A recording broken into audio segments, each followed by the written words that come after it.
it's a little bit past 9, and as usual, we have a packed agenda for this meeting. So I'm going to go ahead and get things started. Hello, everyone, and welcome to our January Coalition on Homelessness membership meeting. I see a lot of familiar faces here in the audience. For those of you who might be attending this meeting for the first time, the Coalition on Homelessness meets on the third Thursday of every month from 9 a.m. to 10:30 a.m. To share information and resources amongst service providers, to highlight timely advocacy opportunities relevant to housing and homelessness issues, and to build solidarity and create community. We're really happy to see you all here this morning. Our main presentation topic is going to be COVID-19 vaccines. We know that there are lots of questions floating around and that service providers are looking for some clarity about what the vaccine entails, the process behind how it was created, and an understanding of when folks they serve might be able to receive the vaccine. Thank you to those of you who have already submitted your questions to us. If you still would like the opportunity to submit your question, please feel free to utilize the chat function to let us know, or you can either email Selena at homelessinfo.org or myself, Jason, at homelessinfo.org. We can't guarantee that we'll be able to answer everyone's question, but we would love to at least know what's on your mind and be able to have that information going forward.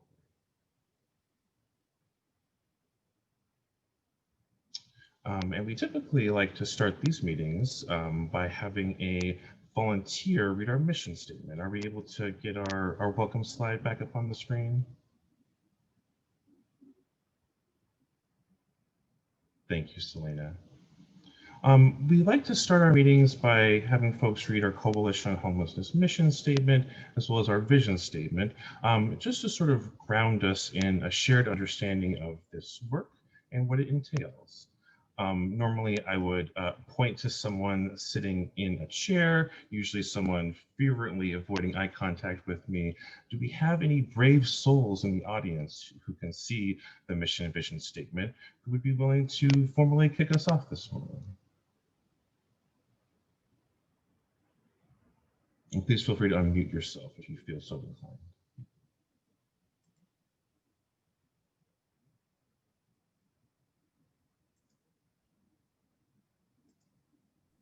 Hey Jason, it's Andrea here. I can kick us off. I'm not going to turn my camera on though because I'm not feeling well. Totally okay. But read the mission statement. Yes, please. Okay.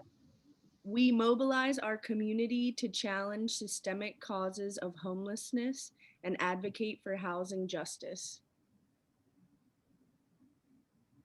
Wonderful, Andrea. Thank you so much for that.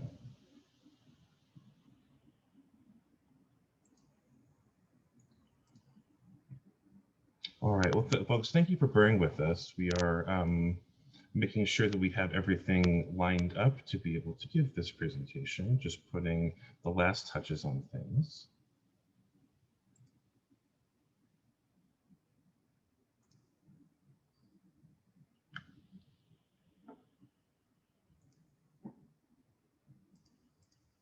Well, we're just giving our main presenter, Dr. Yang, a chance to join the call here this morning. She should be joining us shortly to kick us off on this conversation. While we wait, I think we have a handful of sort of community resource updates that we would like to highlight for you all. The first being an update on the Hyde Shuttle program through Sound Generations, formerly known as Senior Services. The Hyde Shuttle is a program that provides rides to and from needed appointments, be they medical appointments, grocery shopping trips, rides to and from social service agencies for folks who are either 55 years and older or people who are 18 and older who have a disability. Unlike the King County Metro Paratransit Access Program, The High Shuttle does not require that folks show official documentation of their disability. The High Shuttle will take a self-attestation of disability status as opposed to the Access program, which does require proof of enrollment in SSI or another type of similar program. The reason why we're highlighting this for you all today is because the Hyde Shuttle is looking to expand their services for the first time into South King County. They will be serving the city of Kent starting February 1st, and they're looking to partner with social service agencies who work in Kent to sort of get an understanding of who should be on their roster of organizations to work with. We're going to drop Mark Smutney's information in the chat. He is the operations director for the Hyde Shuttle program, and he's really interested in connecting with folks in Kent who are interested. Mark is going to be giving a more robust presentation about this at our next South King County Forum meeting. The South King County Forum is a group that the coalition convenes with the City of Auburn Human Services Department. We meet on the first Wednesday of every month from 9 a.m. to 10:30 a.m. to focus on provider needs in South King County. If you're not already on our email list for this meeting, please go ahead and drop your email in the chat. Our next meeting is going to be on Wednesday, February the 3rd, and we'd love to see you all there. We also want to take a moment to pass along some information from the Public Health Department regarding a troubling spike in overdoses. There was a 2-week period at the end of December, beginning of January, that was the largest recorded incidence of drug overdoses since public health has been tracking this information. This is something that we're very concerned about and want to stay on top of.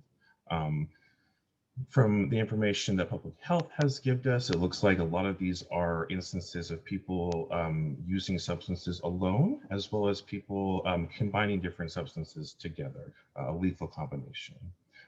We just want to remind folks about some resources through the Public Health Department, including where you can order Narcan and other harm reduction substances. Please feel free to reach out to us if you'd like any more background on that. We're happy to provide additional information.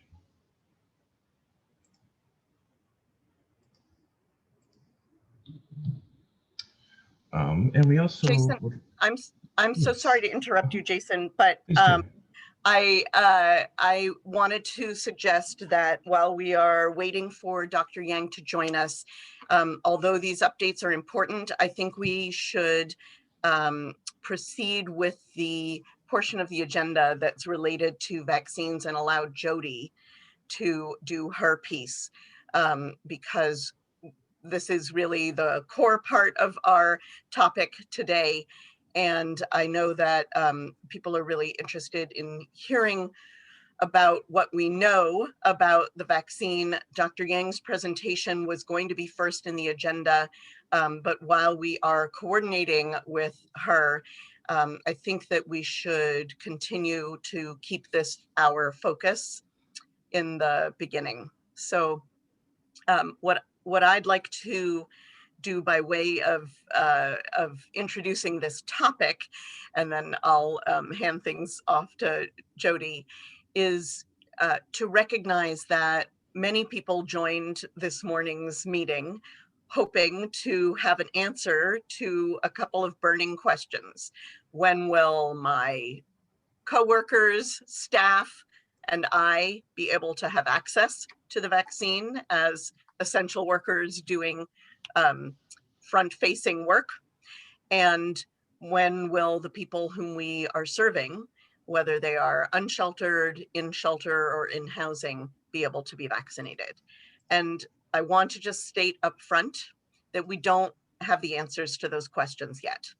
And the reasons have to do with the fundamental need for access and availability to enough vaccine to be able to vaccinate people in the numbers of tens of thousands per day that we need to do in King County. And also with the, I'm pleased to say, peaceful transfer of power that we witnessed in our nation yesterday, as President Joe Biden and Vice President Kamala Harris were sworn into office. One of the executive orders that President Biden signed in very short order was the instruction to the new CDC director to extend the national eviction moratorium. There also is going to be a new CDC director, and there is a lot of information gathering and sort of landscape assessing that is going to be necessary to fully understand how to implement what we have not yet had in 10 months of this pandemic, which is a true national response to this public health emergency. And that includes things like utilizing the War Powers Act to speed up vaccine production and distribution. So I just want to say that up front, because we know the sense of urgency is powerful and intense. We know that there are people in our community who are putting themselves at risk of COVID-19 every day in their lives. And that includes a lot of people on this call and all of you at our member organizations doing this work. And I want you to know that we at the coalition, I personally and our whole staff are advocating hard, particularly paying attention to the fact that some decisions about prioritization are made at the state level, and we may well be having a sign-on letter that we'll be inviting you to join us on shortly. But also that we have great partners at King County at the Public Health Department and in the Healthcare for the Homeless Network who are also advocating hard. Everyone understands the urgency, and I want to welcome Jody and thank her. She and Jason have had a number of conversations as we are preparing for this, and Jody's going to share what we currently know. And there are caveats, of course, related to what we don't know, but I will hand things over to you, Jody, and then ask the coalition staff to join me on a text string so that we can sort out how to make sure that we welcome Dr. Yang. Thank you very much, Jody. Thanks, Allison, and good morning, everybody. Welcome. Thanks for having me. I always love joining these meetings. I just want to echo that yesterday was a great day, and I was pleasantly surprised that we did not have violence. So welcome to a lovely new Thursday and moment in our nation. So Allison touched on a lot of really key components. So I'll try to sort of highlight, raise up, and unpack some of that in as short and concise of order as I can. So when Dr. Yang joins us, we can switch on over to her. So I think the key big updates for folks to know is the Washington State Department of Health did announce that we are moving into phase 1B. And in case this is newer information or you've been having trouble tracking because of all the other things on your plate, phase 1B has been broken into 4 tiers. And so we are in phase 1B, tier 1. And that is that 65 years of age and older, regardless of sort of where you fall in our community. We are not going to move on to any of the other tiers until we have moved through about 50% of the folks that fall into the phase 1B1.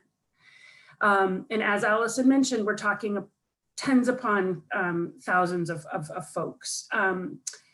That being said, we are still catching up to folks that did not have as much access who fell into phase 1A. So that is largely some adult family homes that were not large enough or did not have partnerships at the federal level and were able to connect with that federal pharmacy partner program for vaccinations. So that is part of what public health is taking up. And we're trying to get through those groups of phase 1A, and we are partnering with emergency medical services to try to get that done. And that's launching this week. In terms of when we're hoping to have folks that are either essential workers working in homeless service sites or people that are living homeless to get vaccinated, you know, Allison hopefully soft landed the disappointment that I have to say here, which is we do not know. What is promising, and again, caveat, this is all subject to change, but the language that came down from the State Department of Health provided some flexibility around addressing tiers 2 through 4 in that phase 1B. So tiers 2 through 4 kind of encompassed high risk workers that were 50 and older in certain congregate settings. Then tier 3 was largely people that were 16 and older that had multiple chronic conditions. And tier 4 is where we really started to see the word homeless come up. So we're hoping that we have much more flexibility to say, we identify many people that are high-risk critical workers, meaning you all, and people that are living homeless, knowing that you all fall into any number of those tierings in different ways, whether it's at an individual sort of working in a site, if there's a certain percentage of staff or clients or guests or residents. So we at the public health level are asking this question and verifying how much flexibility do we have around those phase tier 2 through 4.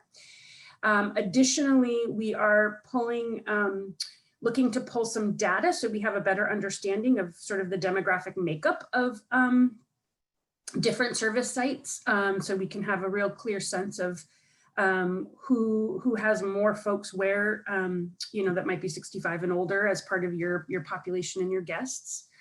We are also looking at what are the resources, and again, these are all still very much questions, but just in the vein of transparency, you know, what are the resources that we might be able to identify if you say you do have folks at your site that qualify right now in that phase 1B1, but transportation or access is an issue, and how do we help support that and to get folks to the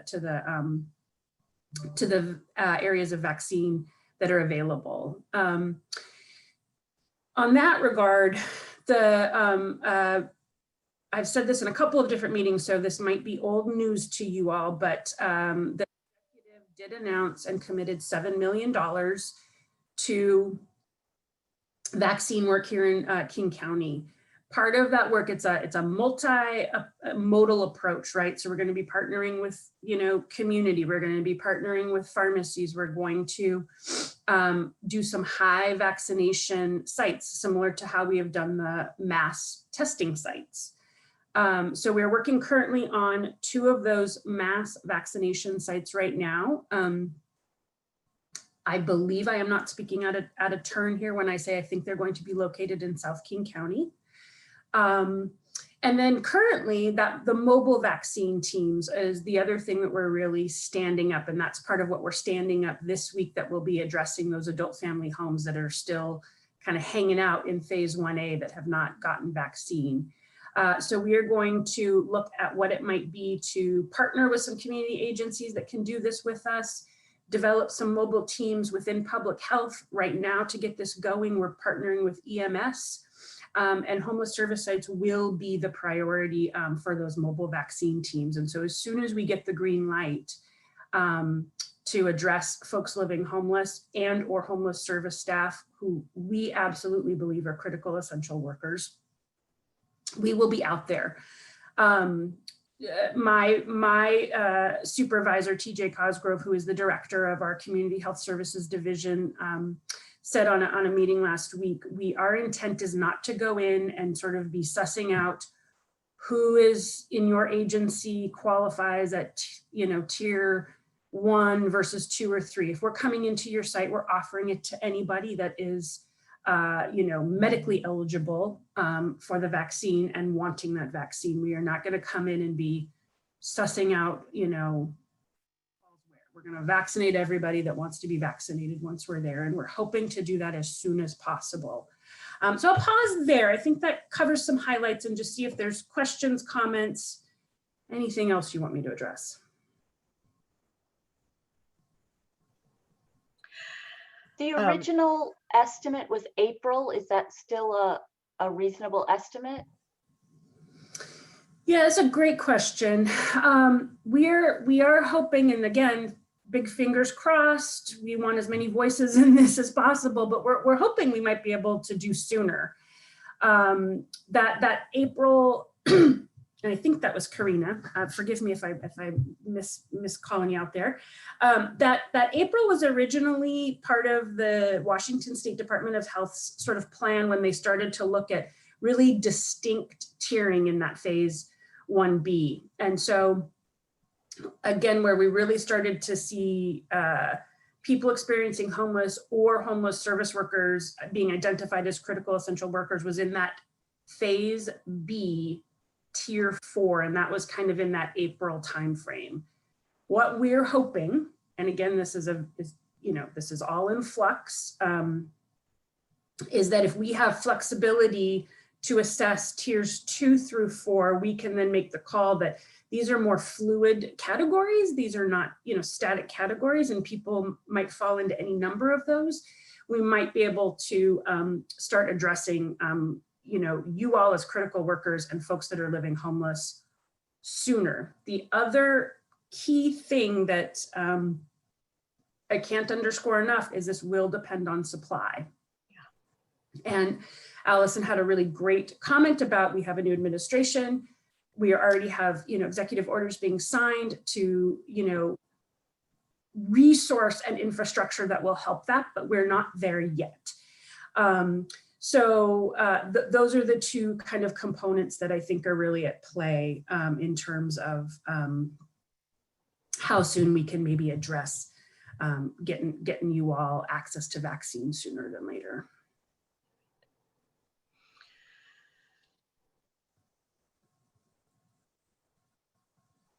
Jody, thank you so much. I have another suggestion for the flow here. If you're able to stay with us, which I think you are, Dr. Yang has joined us, and I do see a couple more questions, which are good questions, but I'm going to suggest is that we invite Dr. Yang to make her presentation and then have some time for people to ask questions of both of you. Because we're really grateful to have Dr. Maria Yang, who is the medical director at DESC, with us. Dr. Yang also has spent time working at our public health department and is going to cover, as I understand it, I've heard wonderful things about this presentation, among other things, some of the issues that we've heard around from you all and others in the coalition circles that that people are unclear about, namely, how do we know that these vaccines are as effective as 95%? Given the speed with which they were developed, people feel a need, understandably and appropriately, to understand with a little more confidence what this vaccine or what these vaccines are. And I think understanding for everybody on this call is really crucial to being able to do our work well in sharing that understanding and building confidence and helping either to answer people's questions or get them information that will help folks make decisions. Because of course, access to the vaccine is one thing and willingness to be vaccinated is another thing. So without taking more time, I appreciate all the information folks are sharing about the phases as we currently know. We know that that will probably shift, and we're going to try to shift it in the right direction.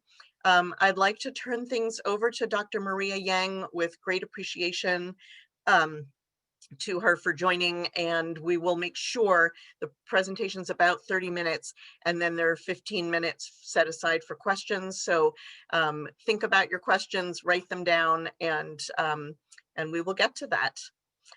Now, I think I just want to check with coalition staff, since we are trying to record this for folks who can't join us today, that maybe we want to do something like pin Dr. Yang's video so that I don't know who needs to do that, but Dr. Yang, please. Thank you. Hi, my name is Dr. Maria Yang. I work as the medical director for DESC. I'm also trained as a psychiatrist. I apologize if there was any confusion this morning. My understanding was that I was going to be presenting at 9:30, so I'm sorry if I'm late. I will be going through a slide deck. My talk is actually closer to 45 minutes. If in fact I only have 30 minutes, I could speed through. Do I have 45 minutes or do I only have 30?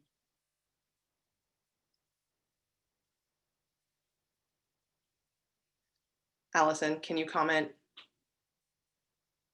You're muted right now.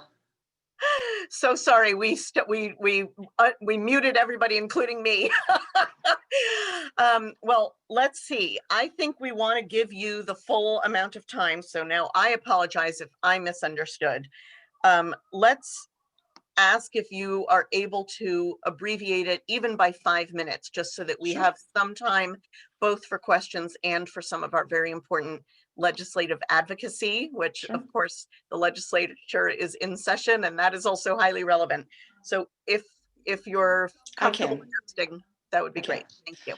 So I apologize now if I talk fast. I ask you to also hold your questions until the very end, because I think your questions will be answered as we go along. This slide deck should be available for everybody. I can make it available. There's a lot of words on that because I know when I gave this presentation to staff here at DSC, not everybody could attend. So let me share my screen. I will assume you all can see this. If you cannot see this, I will trust that somebody will unmute themselves and say they can't see it. This is who I am. I'm here to give information about COVID-19 vaccines.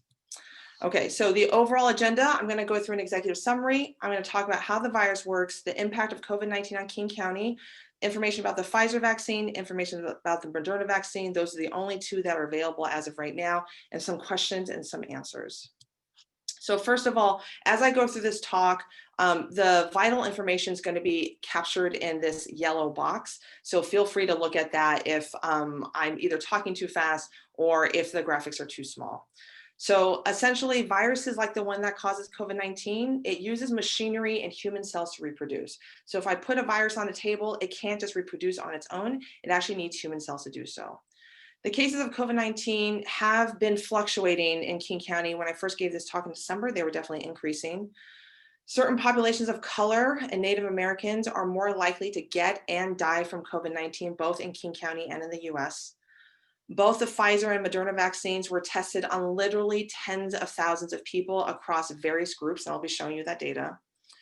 People across all these different groups who got the vaccine were far less likely to get sick from COVID-19, and then I'll review some questions at the end. I will not be monitoring the chat box, so if someone could monitor that and capture things at the end, I would appreciate it. How the virus works. Okay, so this box that you see on the right side, that's supposed to represent a human cell. So all of our cells have machinery inside that can make lots of different things, including proteins. They can also make fats, they can make genetic material. So there's a specific kind of genetic material, it's called mRNA. That's just the name of it. It's a blueprint, if you will. And that mRNA blueprint tells the machinery what to make. So in this specific cell here, see that blue squiggly line? That is human mRNA. It goes through the cell machinery, and then this particular mRNA generates a protein that just happens to look like an ice cream cone. So that is how mRNA works through our human cells.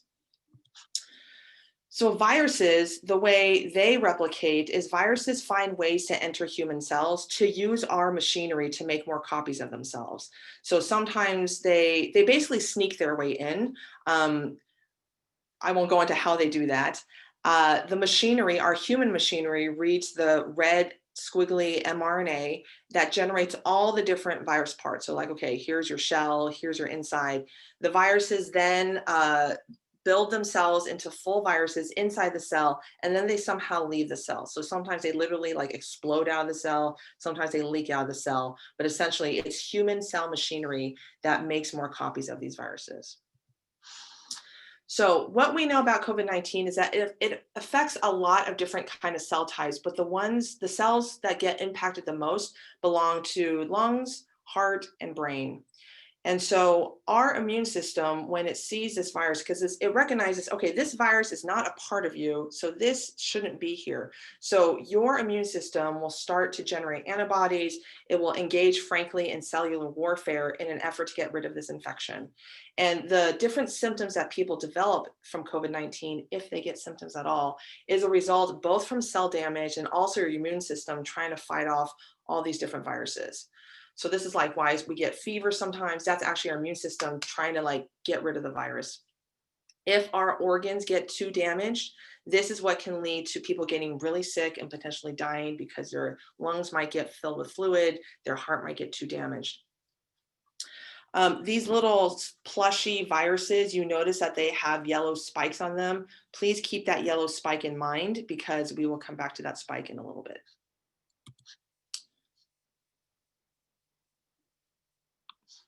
So this is, let's talk about the impact of COVID-19 on King County. We'll start at the national level first. I updated the slide deck this past weekend, so these numbers are already out of date. So this is data from across the country. In the year 2020, over 329,000 people died from COVID-19. That's more than the people who live in cities like Pittsburgh.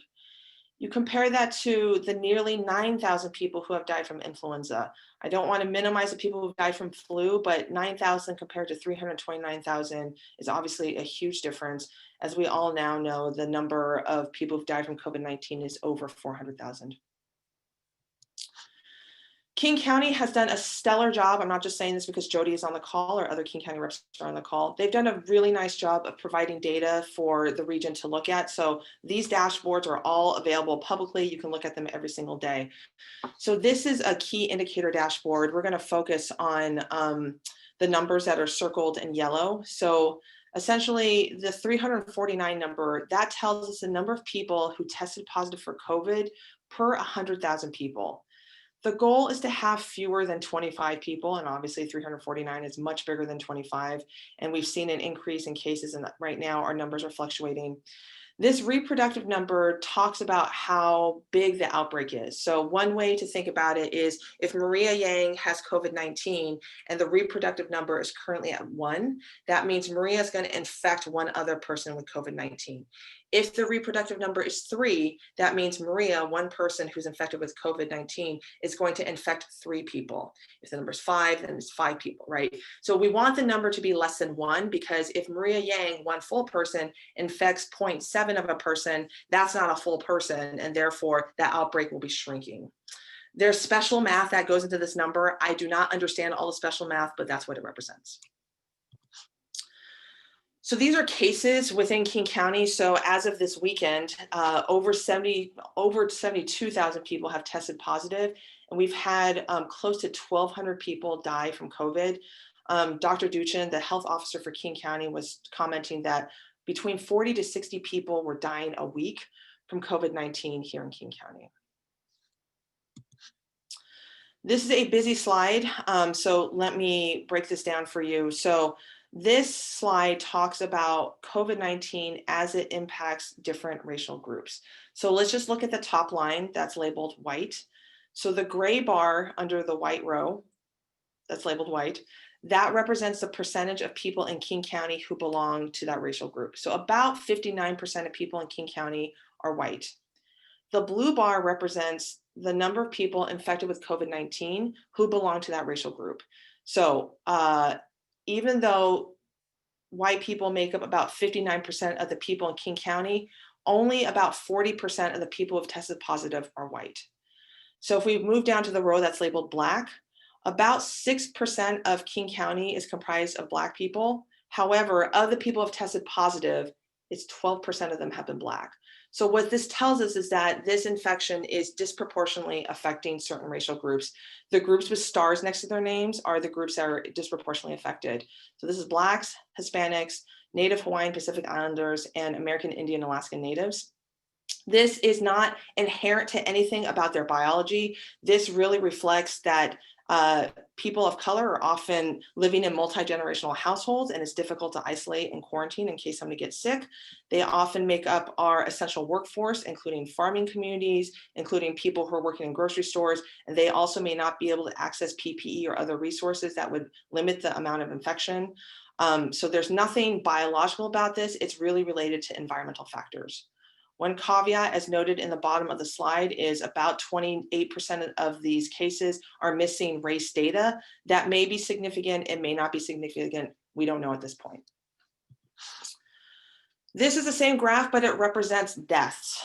King County did not change the language in their graph there. So again, this specific graph omits people who are in nursing homes or were in nursing homes. If you'll recall, it was actually 1 year ago this week that the first case of COVID-19 was diagnosed up in Everett. And when deaths started occurring in the United States, the first cases were here in King County, and the nursing homes were significantly hit.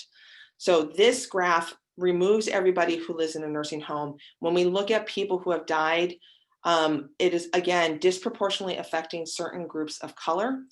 If, however, we add back in nursing home populations, white people have also been disproportionately affected, with about 60% of the deaths belonging to white people because of these individuals who were in nursing homes. My guess is because the population within nursing homes is often comprised of people who are white.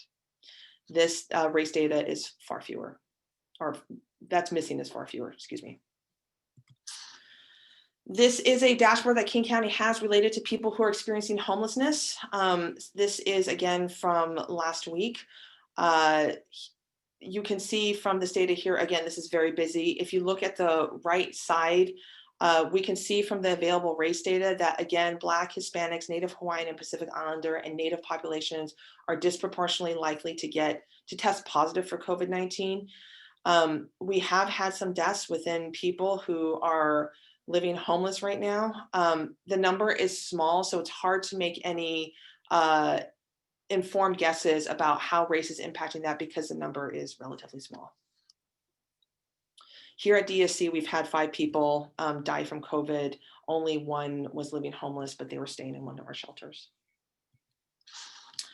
The CDC was actually not tracking any of this data for a long time. We suspect that this may have been related to the administration that was in office at that time. This is the most recent data that the CDC published. This is not a very easy chart to read. If you look at the first column that's labeled American Indian or Alaskan Native, this is compared to white non-Hispanic persons. So if you go down to the bottom row where it says 2.6, this table tells us that people who are American Indian or Alaskan Native are 2.6 times more likely than white people to die from COVID. This table has not been updated since the end of November, so I don't know what the numbers look like now. I hope that this information will be shared with the new administration coming in. Okay, Pfizer vaccine. I'm going to go through this more slowly because the Moderna data is pretty similar. So Pfizer published a paper. The reason why this is great is that means the entire public can look at this paper and try to poke holes in it and say, okay, you didn't look at this, you didn't think about this. So this is the benefit of peer review and the public being able to look at the data.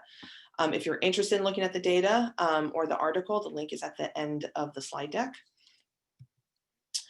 So this cell, again, is on the right side of your screen. So the Pfizer vaccine only contains the mRNA or the blueprint for the COVID-19 spike protein. So remember that big plushie I showed you and had yellow spikes sticking out of it? So the vaccine only contains the blueprint for that yellow spike. So as a consequence, you cannot get COVID-19 from this vaccine because literally the only thing in the vaccine is the spike protein. So this is like me giving you a steering wheel and saying, here, go drive this car. You'll be like, okay, that's clearly a steering wheel, but I can't drive a car because it's missing all of its other parts, right? But you recognize a steering wheel because a steering wheel has a pretty uniform look. So when we get the vaccine for COVID-19, your body is going to, the vaccine is going to trigger your cells to read the blueprint to generate all these spike proteins. Your body is still going to react to the spike protein because the spike protein doesn't belong to you. And because the spike protein is part of the virus, if the virus actually enters your body is going to have an immune response against the entire virus because the spike is part of the virus. You do not have to look at this diagram on the right side. You're welcome to at a later time. Basically, this shows us the number of people who volunteered to be part of this vaccine trial. So if you want people to thank, so we know that this vaccine is useful, we have to thank these people. Over 18,000 people got the vaccine and over 18,000 got placebo or a saline shot, right? So you're comparing over 18,000 people to another 18,000 people.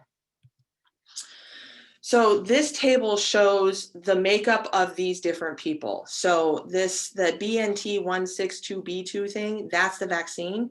I'm not going to go through the whole table, but we will focus on a few numbers. So for example, the row that's labeled male. So about 51% of the people who got the vaccine were male compared to about 50% who got the saline shot. So that's pretty comparable. If you look at the racial groups, about 83% white got the vaccine, about 83% white got the saline shot, about 1,700 people, Black people got the vaccine, about 1,700 got the saline shot. These numbers are pretty representative of the US population. You will also notice that this trial was done in 4 different countries, not just the United States. The youngest person who volunteered to be part of the study was 16 years old. The oldest person was 91, and they also included people who had an elevated body mass index. So what this table tells us is that lots of different people with lots of different characteristics were included in the study. This is a super busy slide. The punchline of this slide is people who got the vaccine did not actually experience a lot of side effects afterwards. So the green bar means mild, the blue bar means moderate, the orange means severe, and then red, which is barely visible on the slide, means it was very severe. They had to go to the hospital. The vast majority of people who got the vaccine, they just had a sore arm. Some people felt tired, some people had some headaches. Those were the most common side effects, and they often went away within a few days. So this slide compares people who got the vaccine to people who did not get the vaccine. The question this study was asking was not, does this prevent COVID-19 disease at all? Because that study would take too long. The question that this study was asking was, if people got the vaccine, did they develop symptoms of COVID? And if they did they test positive for COVID, right? So the goal is, did you actually develop symptoms? So the numbers that are circled in magenta, that represents people who got the vaccine. The numbers circled in teal are people who did not get the vaccine, they got the saline shot. So of the 18,000 people who got the vaccine, only 8 people got symptoms of COVID and then tested positive for COVID. Of the people who got the saline shot, all 18,000, 162 people got symptoms of COVID and tested positive for COVID. So that's 8 people who got the vaccine versus 162 who did not. And that's where that, like you hear this 95%, that's where that's coming from. So then they said, okay, well, we see that we see that the vaccine seems to perform better that way, but does it perform the same across all these different groups? So the short answer is yes, but let's take a look specifically at race data. So of the 1,900 people, white people who got the vaccine, 7 of them got symptoms of COVID and tested positive for COVID versus 146 white people who got the saline shot. If we look at Black or African Americans, of the Black and African Americans who got the vaccine, 0 got symptoms of COVID and tested positive for COVID versus 7 of the people who got the saline shot. So again, regardless of all these different characteristics, age, sex, race, country, people who got the vaccine were far less likely to get symptoms of COVID and test positive for COVID. This graph shows us when the vaccine really started to provide some protection. So the blue row or the blue line represents people who got the saline shot. The red line represents people who got the vaccine. And essentially what this tells us is people who got the vaccine, once they got, let me back up. The Pfizer vaccine comes in a two-part series. The first shot happens on day 0. The second shot happens around day 21.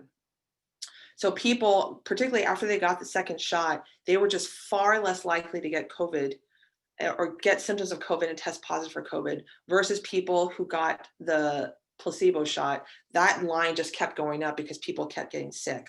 When they do their special math, they found that around day 12, that's when protection started to kick in, but the best protection happened after they got the second shot.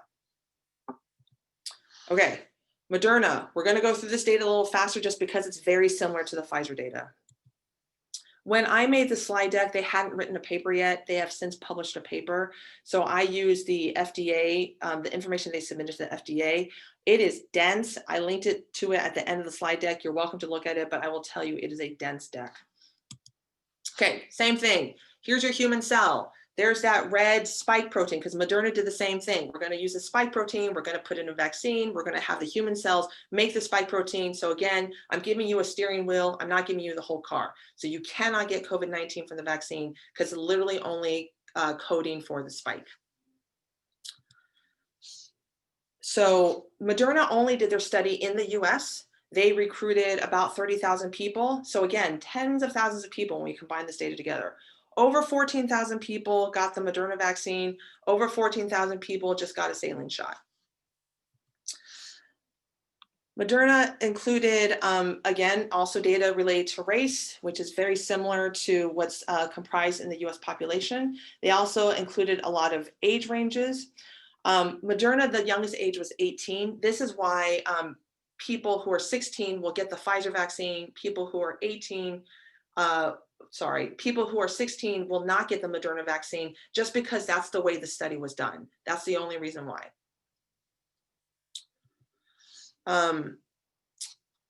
Moderna also included some specific data about conditions that people had. So again, we have to thank these thousands of people who had diabetes, who had elevated BMI, who had chronic lung disease. We know this is a respiratory infection, who had heart disease, who had liver disease, who had HIV. By definition, HIV means that your immune system doesn't work as well. These people volunteered to say like, sure, I'll sign up for a vaccine study. So we have to express gratitude for them.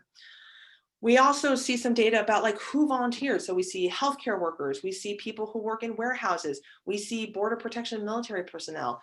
These are people that we have to thank for basically letting us look at their data because they volunteered to participate in this trial. So again, information about people who got the vaccine. I am sorry, but my window is blocking the number here. So of the 14,000 people who got the vaccine, only 11 developed symptoms of COVID and tested positive for COVID. Of the people who got the saline shot, it's a much higher number that I can't see and I don't remember, but I know you can see it. So you know what number that is, right? So that again is like, that's where like the 94, 95% comes from because it's such a big difference between the people who got the vaccine versus the people who did not. Again, it doesn't apply across all groups. Yes, right? So magenta box is people who got the vaccine. Teal box is people who did not. If we look at community of color, of the 5,000 people of color who got the vaccine, only one person got COVID symptoms and tested positive for COVID. Of the 5,000 people of color who got the saline shot, 41 got symptoms of COVID and tested positive for COVID. So that's 1 versus 41. Applies across all different groups here. You've seen this curve before. So Moderna is different because it's a 2-shot series. Dose 1 is on day 0, dose 2 is on day 28. Their paper, after they did their special math, they started seeing a separation between the effectiveness of the vaccine starting around day 14. Okay. There's going to be a lot of text on these slides. I'm so sorry that I'm going to be reading it to you, but again, this was really also geared for people who may not be able to attend this talk. Okay, question 1. Did both vaccines prevent people from getting COVID-19 and COVID-19 symptoms? Very often, between 94 and 95%. You've seen that data where that number comes from. Did both vaccines prevent people from getting severe symptoms of COVID-19? Very often. It's hard to say with more confidence about that just because so few people who got the vaccine got COVID, and you can't get severe COVID unless you get COVID first, right? So it's just hard to extrapolate when the numbers are that small. Did both vaccines provide protection for about 2 months after the second dose? Yes. How about longer? Probably, but we don't know. So that might make you nervous, which is completely reasonable, because you're like, well, what happens after month 2? Like, what does this mean? So all the people who you just looked at all their data, they're still in the study. So the study researchers, they're still following them along. So we will learn more as they progress through time. A lot of medication studies actually only last about 2 months. So this is actually not all that uncommon. Diabetes medications, HIV medications, cancer medications, it's often only a trial for 2 months. So that's why probably there's going to be more effectiveness longer than 2 months, but we don't know. Other vaccines, they tend to follow people between 2 and 6 months. So this is not out of the ordinary, but it does sound scary when I talk about it out loud. Did both vaccines prevent people from transmitting COVID-19 virus to other people? We don't know. This is why even after you get vaccinated, for the time being, you still need to wear a mask, you still need to stay 6 feet away from people, you still need to do all the hand hygiene and all the things. Because again, this trial, these studies did not look at, does it prevent COVID? It just asked, does it prevent people from getting sick? So for all we know, more people in these studies actually got COVID, they just never developed any symptoms. So there could still be asymptomatic spread. With time, this question will get answered. Right now, we just don't know, but over time, we will know. There's already some evidence that people who are asymptomatic seem less likely to transmit the disease. But again, nobody can say that with confidence yet because we just don't know yet. Did both vaccines cause side effects? Yes, but most people, they just had a sore arm, they felt really tired, they had a headache. Most of that went away within 1 to 2 days. Some people will also get a fever that also resolves. I will say that some people who have gotten the second dose, I myself have not gotten the second dose yet. Some people have had quite a go of it. So it may be worse the second time around. But again, looking at the data from the 2 papers, they weren't saying that after the second dose, there were a lot more very bad outcomes. Did anyone who got the vaccine die? Yes. 2 people in the Pfizer study died. 1 died from heart disease, 1 died from a cardiac event. 6 people who got the Moderna vaccine died. 2 had cardiac events, 1 died from suicide, 1 died from a head injury, 1 died from organ failure, and 1 was from unknown reasons. What about people who got the saline shots? Did any of those people die? Yes. 4 people in the Pfizer study. Some were from unknown causes. 1 was from a stroke and 1 was a cardiac event. And 7 people who got the saline shot in the Moderna study died. And that included, so this one person, they literally, a blood vessel in their gut exploded. 3 people had cardiac events. 1 person died from COVID-19. 1 person died from inflammatory disease. 1 person died from unknown causes. If you're doing the math, what this means is more people who got the saline shot died than people who got the vaccine. Did these people die because of the injections? The scientists who did the study don't think that these deaths had anything to do with either the vaccine or the saline shot, because as we all know, people die from various causes all the time. Can I get COVID-19 from the vaccine? No. As you all now know, the vaccine only has a spike protein. It doesn't have any of the other virus parts. You need the whole virus to get an infection. But some people won't feel good after they get the vaccine.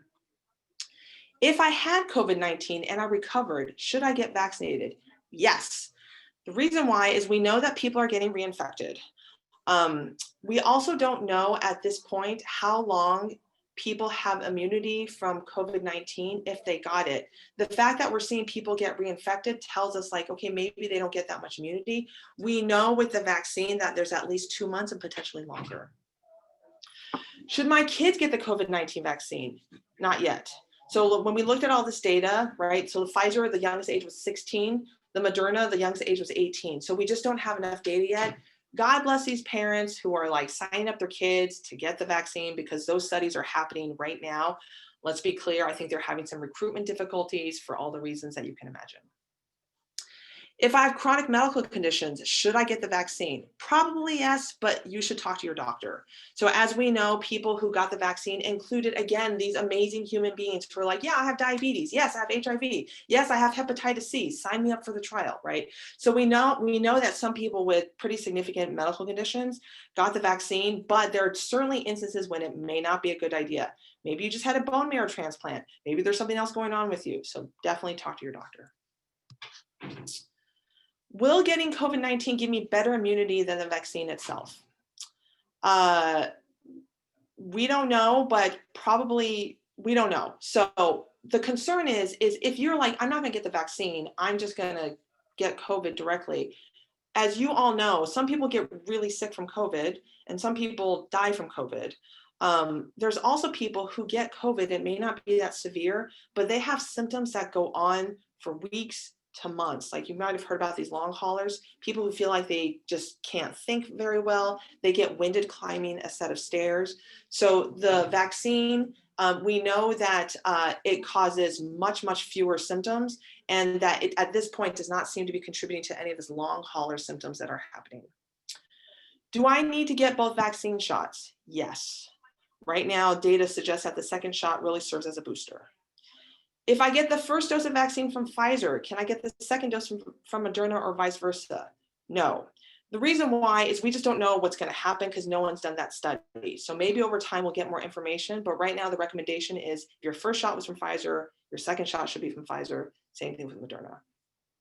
How much time must pass between the two doses? For Pfizer, 3 weeks. For Moderna, 4 weeks. When you get your shot, they'll give some information about when you should get your follow-up. If I get the vaccine and then have a reaction, what can I do? So the CDC has a program called vSafe, and it's this thing on your phone where they actually like text you and say like, so how are you feeling today? They don't ask, it's actually pretty quick, like answering all the questions only takes 10 seconds or so. It's pretty non-intrusive. The CDC actually always has this available for every single vaccine. So this is not specific to COVID. This is available for like flu, chickenpox, hepatitis. The reason why they specifically developed this app for COVID is because it's a pandemic and they're trying to get as much data as possible. It is completely voluntary. You do not have to sign up for this. Do I still need to wear a mask after I get the vaccine? Yes, because again, we don't know if the vaccine actually prevents transmission at this point. What are the ingredients in the vaccines? So, you know, when you get your favorite burger, there's this like special sauce and you're pretty sure like, okay, it's got like ketchup, it's got mayo, maybe a little bit of mustard and like maybe some paprika or something like that. So you have a sense of what's in the special sauce, but you don't know the exact proportions of what's in the special sauce. So similarly with the vaccine. So the vaccines, both vaccines only contain essentially 4 ingredients. One is the mRNA to code for the spike. Some fats because you got to like deliver the spike somehow to cells. So the fat is like the envelope around the protein. There's a sugar to help keep the whole solution stable. And then FDA approved buffer solutions. And what that means is like stuff that's used in contact lens solution, stuff that's used in insulin, stuff that's used in eye drops. So it's nothing actually new. Again, it's just something to actually put it in a solution so it can be given as an injection. That's it. But there's proprietary information contained within. So references that you are free to look at your leisure. And now we can open it up for questions.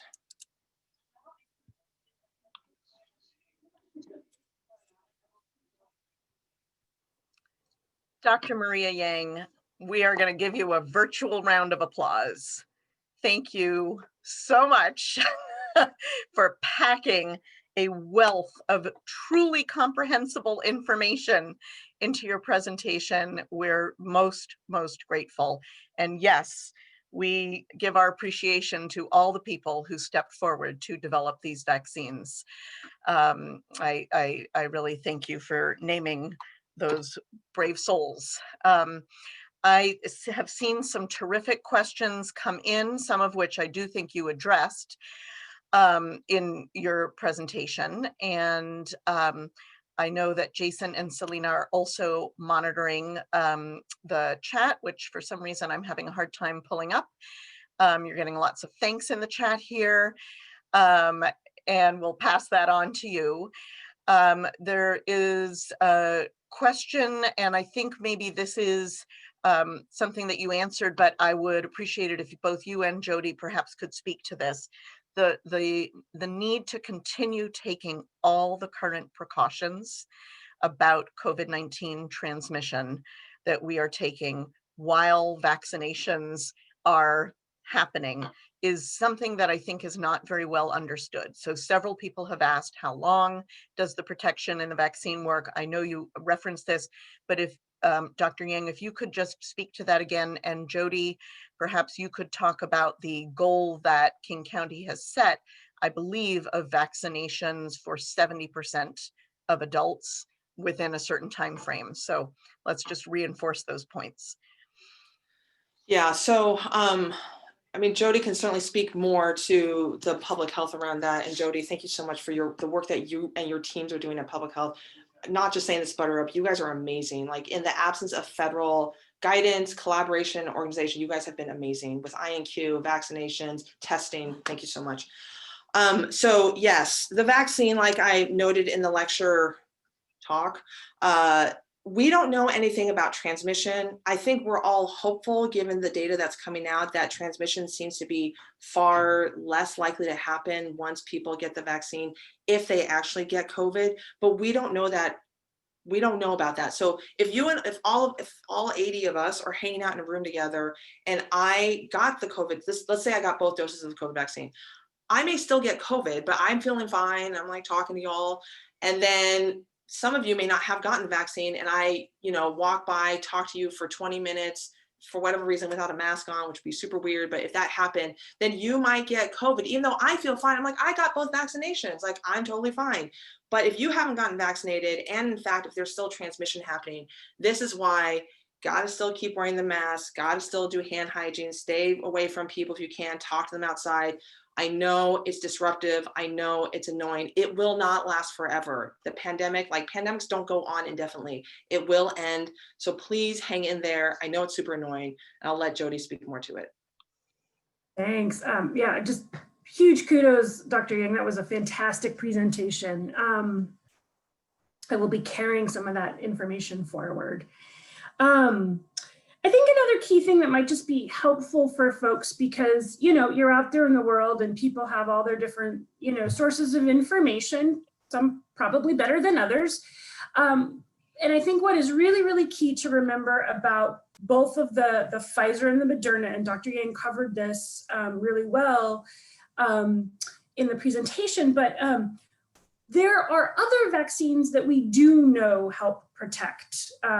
My vaccination status does help protect you. We just don't know that right now about the COVID vaccines. And so that can be confusing if people are sort of assuming what we know of some other vaccines that will apply to the COVID vaccine. So I think that that's just a really key thing to keep in mind. I've had other nurses in my life sort of say that. I've had to clarify that for family members. So I think it's key. Kind of getting to what Allison was asking for. So, and I can't remember the number off the top of my head, but I want to say it's somewhere in the realm of like 1.7 million residents within King County that that's 70% of our county residents that we would want to get vaccinated to kind of get towards that quote unquote herd immunity, right? And that's where so many of us are vaccinated, and the vaccine is doing what we expect it to do, the way a vaccine works, and so then it gets back to what Dr. Yang was talking about, is then there's not a whole lot of places for that virus to then go, right? We can't be infecting a lot of other people, hopefully, and that's where we get to that point where I'm not going to get sick, other people aren't getting sick, and hopefully that transmission isn't happening across multiple people. But that's going to take a lot of time. I think the data was vaccinating somewhere in the realm of like 16,000 people a day, every day for the next 6 months. So that's a pretty big haul. And again, we are looking at some infrastructure and some supply barriers. So I just appreciate Dr. Yang's comment that it will end, we will get there. And please continue to lean on us in all the ways that we can continue to support you, your staff, your programs, to continue to hold up these best mitigation practices, because we do still need them. We're still learning about this vaccine, and it's going to take a bit of time for everyone to get that protection. Thank you, both of you. I don't know if Tricia Madden is on this call, but she is with Harborview, and many people know her from her long work at Neighbor Care Health. And she, just by way of contrast to the 24,000 I have heard vaccinations per day being the goal, it said that Harborview currently has access to 500 doses of vaccine per day. So as you all can see, we are far from where we need to be and hope to be. And I think that's the point of tension that we are all living through. There is enormous hopefulness in the rapid development of these highly effective vaccines, but we do not yet have access to take full advantage of that incredible human and scientific accomplishment.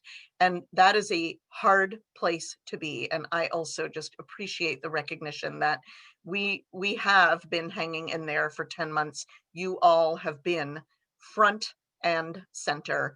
And we are going to do everything we can to support you in getting vaccinated.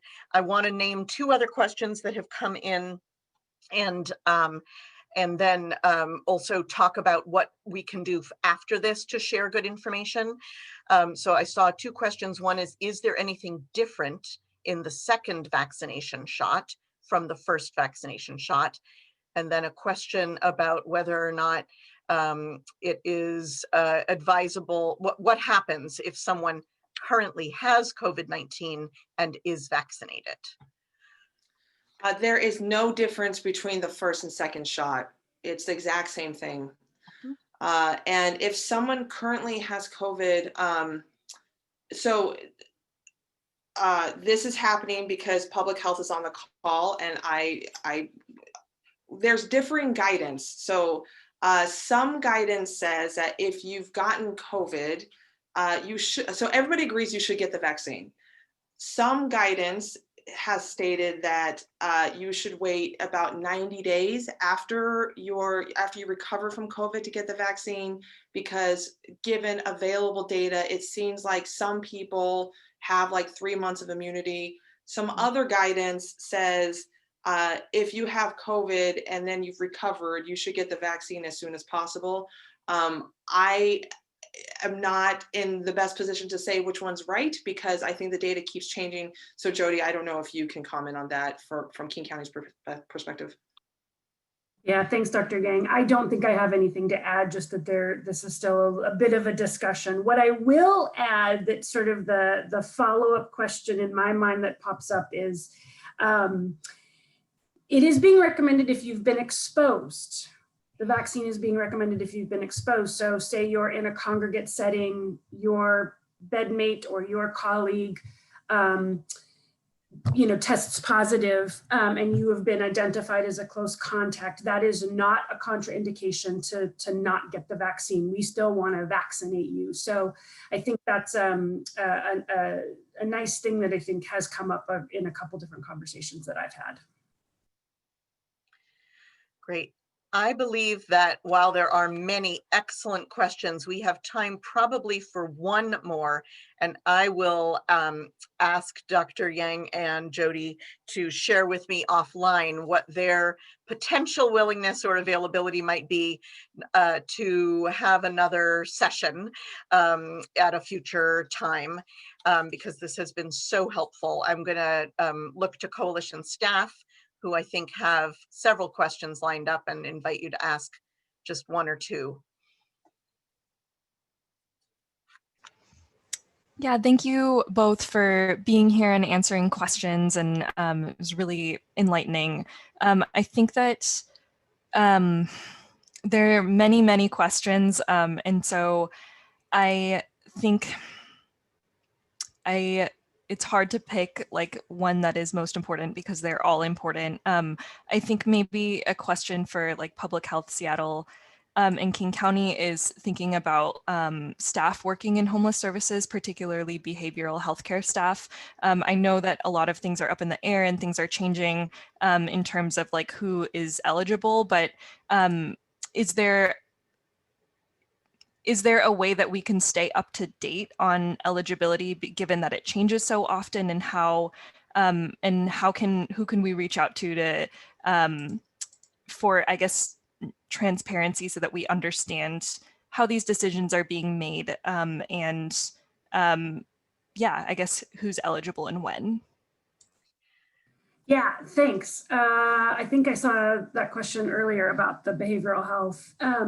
So I am your go-to gal for all questions around eligibility, transparency. I will share as much as I can and push that envelope to share with you all. We host a Wednesday homeless service provider call from 2 to 2:45. I know there has been a lot of issues with the sign on, and then, added that we just switched to Teams, but we are posting that on the Healthcare for the Homeless website, the new Teams login. I give an update around vaccines every week. We've spent the last couple weeks focusing solely on vaccines.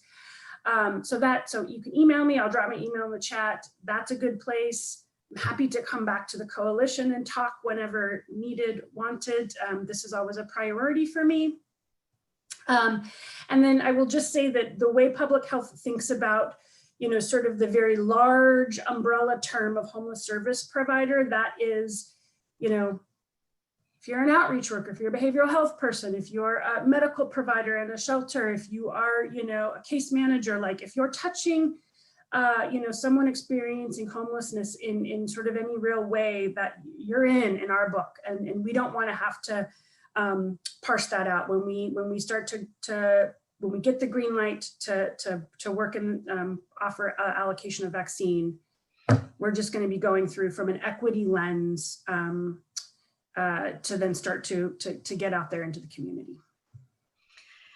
And I will offer that in addition to Jody being a wonderful, incredibly available resource to us, those Wednesday calls are extraordinarily useful. So someone from your agency really should be on those calls every Wednesday at 2 p.m. To share out information or ask questions. I know that the folks at Public Health are in the process of hiring a full-time position for someone who will be point on coordinating homeless vaccinations in King County. And we have been assured that as soon as that person is hired, we're first on their call list. And we look forward to partnering, of course, with that person as well as the whole team. Also, I want to note that, the advantage of being an advocacy organization is that we can advocate. And so we may well, as I said earlier, be sending a sign-on letter around, potentially even statewide, so that our state Department of Health understands clearly the importance and the necessity of our local public health department being able to do the kind of work that will ensure strong coverage and equitable coverage for homeless people and homeless service and housing providers. I want to note specifically people who work in housing as well, as being in this category. With that, I will say, I think we're going to try to have some real talk conversations. There are still many questions. There's still a lot of conversation, understandably, about folks who are hesitant based on their personal or their community experience with government vaccination programs in the past, causing great anxiety, worry, and distrust. And so I think there are a lot of really important conversations for us to host and facilitate and invite people to have. Dr. Yang, do you have any final pearls of wisdom or insight that you would like to share before we do a quick pivot to the last 9 minutes of our conversation here? No, thank you so much for giving me this opportunity and for your questions. I appreciate it. This was superb. We really deeply appreciate both of you. We will be sharing the positive feedback and the questions, and really deeply thank you for adding this to your very, very busy work schedule, Dr. Yang. And Jody, thank you. You are both always, always welcome here. And we thank you for being vectors of good information. I feel like in particular after the last 4 years, what we all need to do is flood the field with accurate, thoughtful information. And we will keep doing that. So thank you very, very much. Apologies to those of you who submitted questions that we haven't yet been able to get to, but we commit to you that we will be continuing this conversation and bringing your questions forward. Obviously, we are short on time for the rest of our agenda, but that in fact is okay, because this was so important that we're going to adjust and adapt, because that's what we do in this line of work. So I would just like to say there's a lot of information that Jason has in particular to share about community resources. For those of you who are able to stay a little past our 10:30 time, I think that Jason and other staff will stay on for about another 15 minutes. We really do want to share that information. And we are on day 11 of a 105-day legislative session that will help us house people, which is, of course, the best health intervention known, and potentially help prevent mass homelessness for those people who are currently housed but who are at risk of eviction. And it is incredibly important that we use our voices to speak up. So in my attempt to very quickly summarize, I want to take a leaf out of our favorite Nancy Amadei book and show you this very sophisticated social media intervention. It is a manila envelope on which I have written that housing equals health. And I have put the bill numbers. Don't worry about trying to copy this. We will share it with you.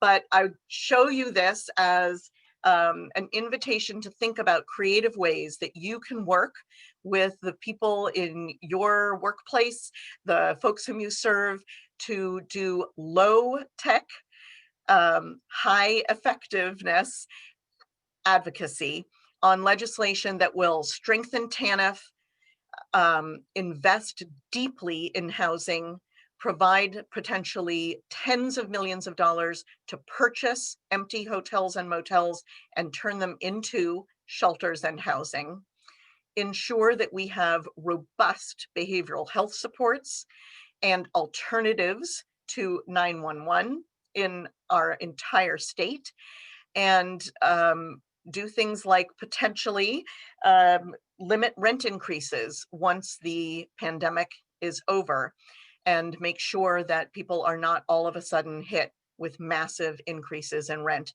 just as they are able to begin to go back to work. So we don't have time to detail bill numbers now, but what I want to emphasize to you is by the time we meet again on February 18th for our general membership meeting, we'll be almost halfway through the legislative session. So we can't wait until then.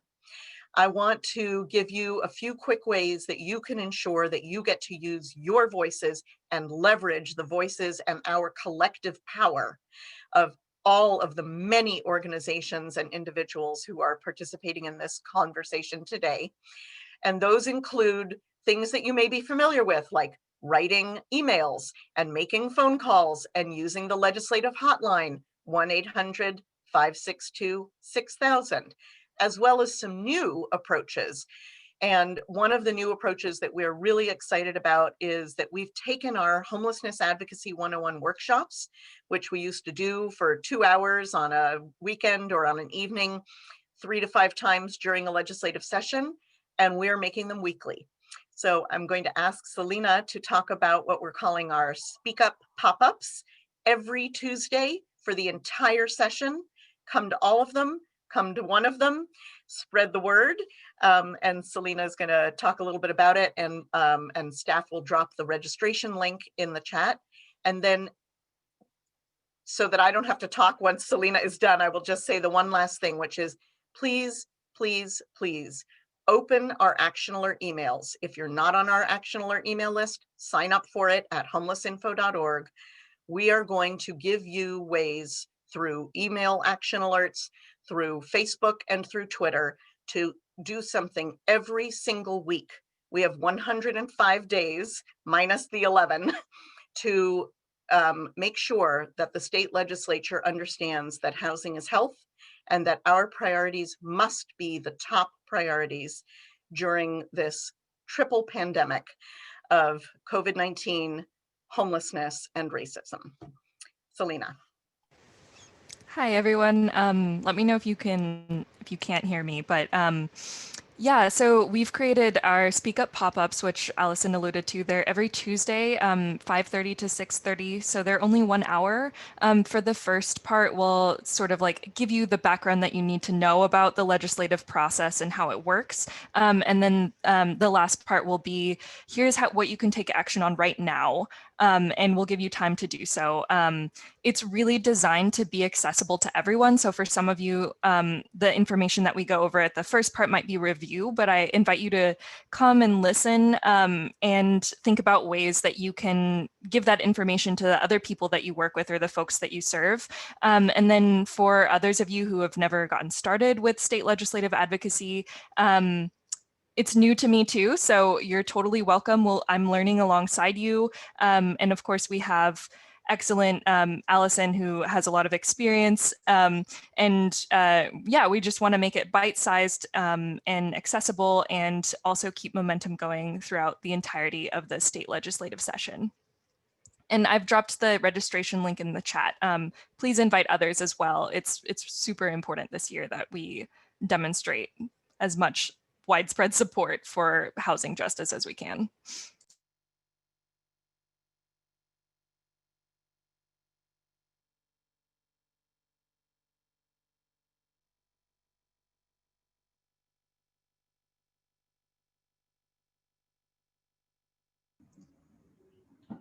Thank you, Selena. Again, the registration for that is in the chat.